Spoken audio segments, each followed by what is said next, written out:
大家好，我們今天又來到桃園機場嘍。今天要給大家開箱的是中華航空在一航下的貴賓室。華航在一航下貴賓室的話有2間，這是比較左邊大間的，右邊還有一個小間的。那2航下也有2間貴賓室。那我們今天看的是一航下靠左邊這間比較大間的。那華航的裝潢風格的話，近年都走這個路線，就是黑黑暗暗的，就跟它的777、350新裝潢是一樣的。你進來的話會是這樣一個長廊，那這邊的話會先經過一個商務中心，有電腦可以使用。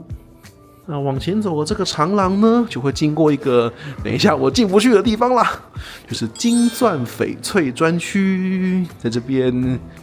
希望下一次可以來開箱這一區 Paragon 跟 Airman 的 Exclusive Area， 這裡面的餐食聽說不錯，就是要跟長榮的花園對標吧。這是華航貴賓室的廁所部分，那看到這個裝潢也都是跟外面是一致性的木頭的設計。台灣嘛，這個廁所整潔度還是沒問題的。然後為了便利大家，就是用行李箱，對，它裡面的空間也都是蠻大的。淋浴間的話，現在是沒有開的。我們可以照一下，淋浴間像這樣，裡面是有一套衛浴的，這個就蠻好的，這個就蠻好，因為國泰的那一間是沒有淋浴間，然後長榮淋浴間是比較小一點，這個淋浴間蠻不錯的。我們來看一下備品，是這個，這個洗澡間蠻不錯的耶，還有一個廁所，空間也算真的蠻大間的，這個淋浴間也是蠻不錯的。不過就是只有2間是有點可惜啦，非常棒，這個我覺得很好。這邊有一個休息室哦，睡眠室，所以如果是轉機期間比較長的，還可以在這個地方稍微躺着睡一下哎。那貴賓室不是24小時，但是我想轉機旅客如果清晨抵達航班，然後如果不是早上就走，在這邊補眠一下，我覺得是蠻好的。然後這邊有2間，然後這邊還有一個哺乳室。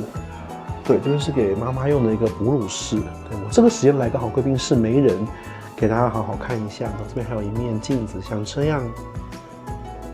對，所以這個設施是我覺得蠻好的。長榮那邊我就沒有看到有這樣類似的設施。這個睡覺間室我覺得這個是蠻不錯的，而且這個門還是可以拉起來的。好，我們進來看看。如果我們現在這樣走進來，把門拉起來的話。這個還不錯哎，大家看到我現在在這個房間裡面，這個是 OK 的哎，這個睡覺我覺得好很多，而且這個單獨1人1間，哇，這個比馬航頭等貴賓室睡覺還要舒服哎，這個不錯哎，華航這個設施很棒。門關起來的話，可不可以鎖？我看一下，不能，它這個不能鎖，對，不能鎖也很合理啦。總之這間房間我覺得很不錯，然後這樣子有2間這樣子的設施，這個我給華航100分。再給大家從正面來一張睡覺的地方特輯，休息室，開了燈感覺就是像這樣的房間。那這個的話在廁所正對面，大家以後可以找到。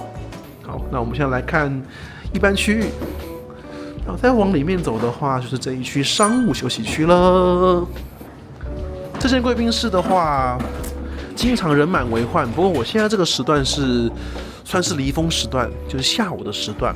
我其他大部分的華航的班機是往釜山的飛機。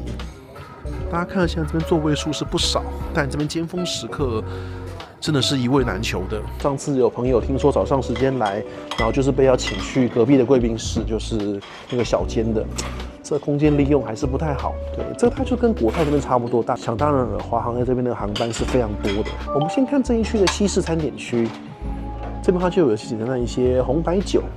白酒用的是這一支夏多內，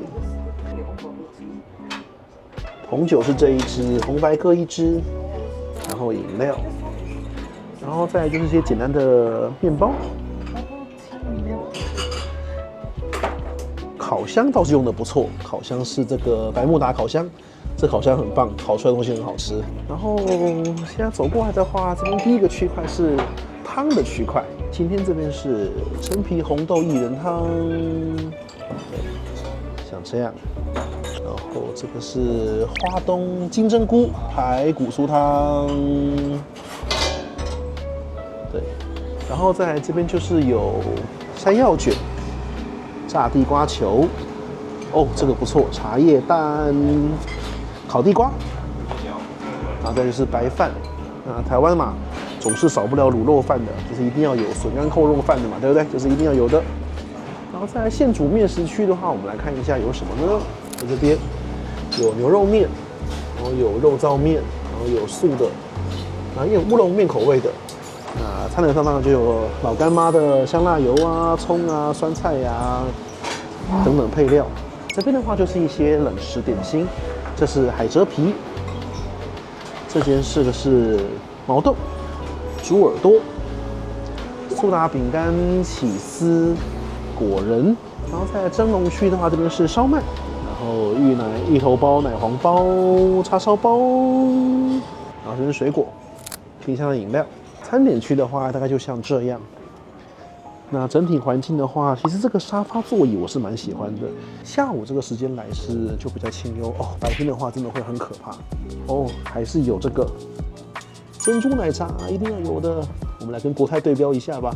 熱食還有一區，這是橄欖油炒時酥，然後這個是意大利麵，這是韓式辣醬雞米花，然後這是海帶素肉。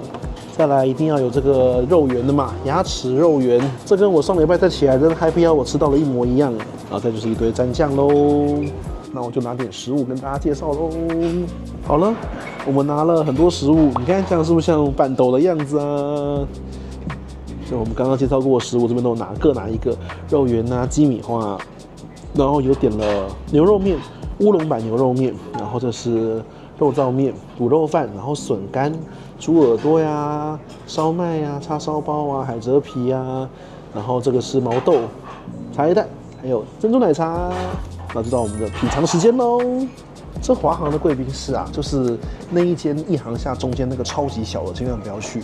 那一間超陽春超爛，對，這真的超級爛。這間是我覺得最好的。二航廈那2間我都覺得比較稍微差一點。華航在桃園機場4間貴賓室，我覺得一航廈這間是最好的。對，那我們給大家來稍微品嘗一下啊。我們當然要先從什麼珍奶先試起嘛。真的輸給走到底另外一邊的國泰太多了，這真的不行。華航的珍奶輸給國泰。牛肉麵，我們來看一下牛肉麵啊。我們試烏龍麵版本的好了，烏龍麵還行。二航廈那邊的牛肉湯是走比較那種很重口味，這邊比較清淡。我記得華航沒有錯的話，1、2航廈的貴賓室是完全不同單位經營的，口味也不一樣。對啊，這是古早味的肉燥麵，我是比較喜歡國泰的麵體啦。不過這個以貴賓室來說，我覺得這個還算可以。好，那我們再來品嘗接下來的料理，來試一口雞米花，中規中矩。這個是我很喜歡的海蜇皮，海蜇皮很棒，毛豆、豬耳朵、燒麥、筍乾跟滷肉飯，筍乾不錯。整體來說的話，就是跟國泰那邊比起來的話，就是它的餐食其實豐富度算比較高，因為自助餐台區東西是比較多的。那食物的口味部分就比較見仁見智啦。那麵食的話，我比較喜歡國泰的，然後奶茶也是。不過華航還是像是海蜇皮啊、毛豆啊，都是很棒的。還有茶葉蛋，對，這也很棒。豬耳朵，這都是我很喜歡的東西。二航廈華航貴賓室梅苑跟靠近登機門那邊的那2間，我真的就覺得就是真的偏弱。牛肉麵的話，這邊也是屬於口味比較沒那麼重的。那我自己是蠻喜歡吃這些小菜的啦，對，所以還是不錯。其實這邊的話，真的尖峰時刻人真的太多了，因為大家知道嗎？就是辦信用卡就有華航金卡，所以能進來的人真的太多了，太人滿為患，太可怕。這個下午是烈風時間，像我剛剛去辦check in的時候也是完全沒人。我今天搭下午3點40分的航班，所以我現在時間是，我們來看一下哦。現在大概2點10分，這個時間的話，貴賓室的人是算最少的，因為大韓那班去首爾的380剛飛走，對，所以現在是這個空窗時間，所以才給大家好好來介紹一下華航貴賓室。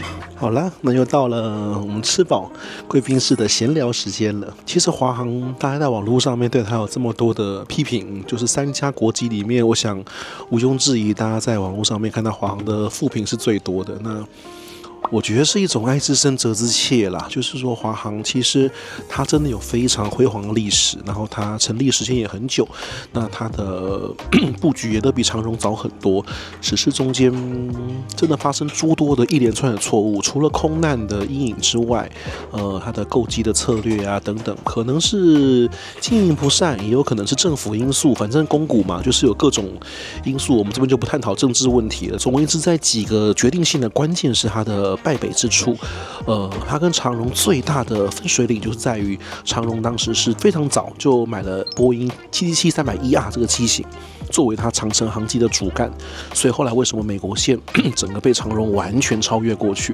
因為華航還在用非常燒油的747，那等到華航買777的時候，就是華航是777-300ER的最後的客戶了，對，就是這麼差這麼多，一個是最先，一個是最後，那所以他錯過那個777-300ER稱霸天空的那個黃金10年，他完全錯過了。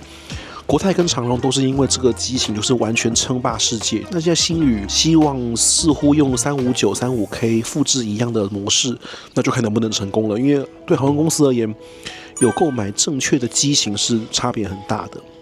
那華航的服務的話，一直大家我覺得軟體上面是都沒有問題的，華航的人員服務非常的親切，那空姐服務也都非常非常的好。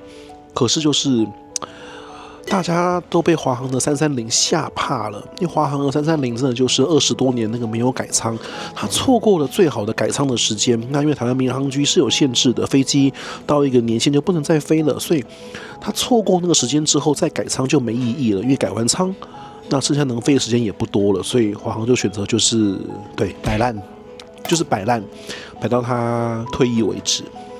那這個情況必須等到今年7、8、9到位，那當然这今年只會來2台，可是華航還有非常多330需要被淘汰，所以這情況短時間之內還不會被解決。那我只能說，我非常期待華航的7、8、9，非常非常非常期待。那一開始可能會先放到桃園，最後可能把松山換掉。松山換掉的話，我就終於可以在松山羽田航線選它華航了，否則那個330實在是太可怕了，而且也因為現在這個競爭非常激烈，航點卡位也非常的競爭，這真的非常激烈，所以我都覺得像華航這麼積極的開這麼多點，這都是為了競爭啦。否則理論上來說，一家航空公司是不會把自己的飛機的機隊操到這麼滿。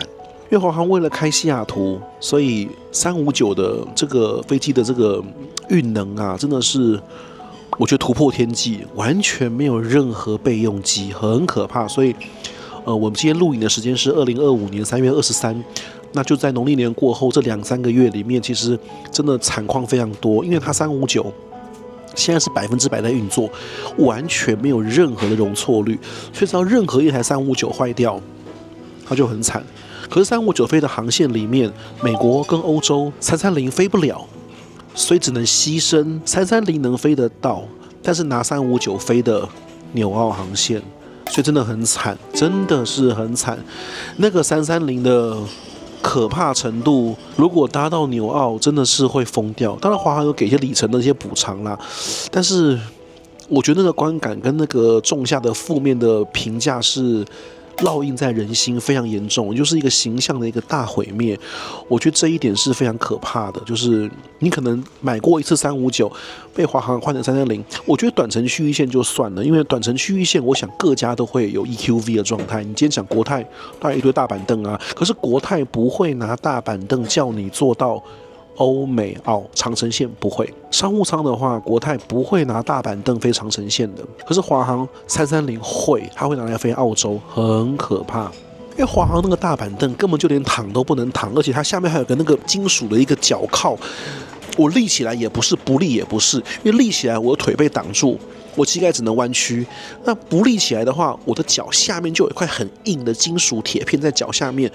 那真的是非常非常不適，就是你那個金屬墊片拿跟不拿都很痛苦，所以真的很可怕。所以這一切真的都只能等到就是7、8、9到啦。可是真的還需要時間，真的還需要時間。我自己會給一個小建議啦，就是說華航還有一點是一直落後於同業的。華航為什麼在那個國際的評比，大家都知道很多國際評比嘛，各項評比，雖然大家講買榜都是買榜來的，沒有錯，我覺得這也是一個因素。可是裡面還是有些會反映真實情況。那我覺得華航在各家榜單，因為你講買榜，那可能某個航空公司它就只買某個榜單嘛。可是你看，不管哪一個評比，華航永遠在長榮的後面，那當然一定在國泰後面了。有一點我覺得非常非常重要，華航的服務好。飛機爛，這個就是我們等新飛機來，這個就是先不歸咎，因為華航還是有很好的飛機，就是359、777還是非常新。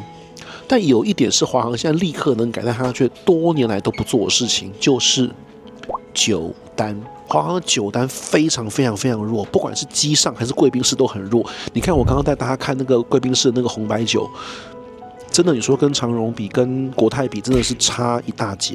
上次我們在星宇我們拍過嘛，星宇給的那個 Sauvignon Blanc 紐西蘭的那真的很好喝，華航這個真的是，對，你看我的臉就知道了，就是很糟。然後飛機上的酒也很糟，所以華航的酒單真的是完全不行。